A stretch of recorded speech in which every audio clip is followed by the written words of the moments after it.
Катните гаражи, а не промената на сообраќајниот режим на мостовите се решение за хаосот на штипските улици.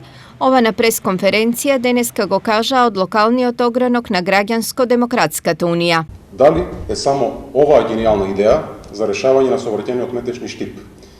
Или ќе бидеме сведоци на уште многу вакви решенија? Останува да видиме. За крај, нели сето ова некако подсетува единствено на вртење во круг?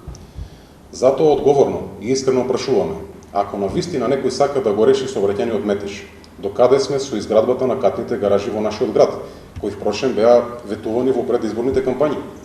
Што се случува со проектите за создавање на нови паркинг места во градот?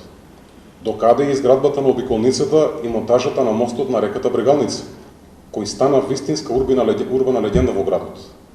Господа од СДСМ и ВМРО ДПМН, престанете да ги боедисувате и да ги сменувате сообраќајните насоки на мостовите во Штип. Ајде еднаш да се обидеме да изградиме нов мост со кој реално ќе решиме дел од сообраќајниот метеж во градот. На пресот на ГДУ реагира од општина Штип. Општина Штип апелира до Граѓанско-демократската унија да не ги подценува граѓаните со тоа што двајца членови на таа партија константно ја критикуваат секоја тема без доволно познавање и консултација со стручни лица. За информација на ГДУ, локалната самоуправа во централното градско подрачје изгради паркинг платформа со капацитет од 40 паркинг места, која ги дава своите позитивни резултати. Интензивно се работи на мостот на река Брегалница и започнато е поставување на одредени елементи што се потребни за почеток на монтажа.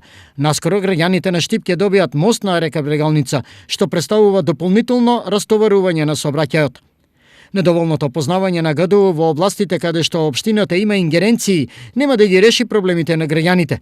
Затоа, додека ние работиме и ги решаваме проблемите во градот, вие се занимавате со невистини, голи критики без никакви анализи.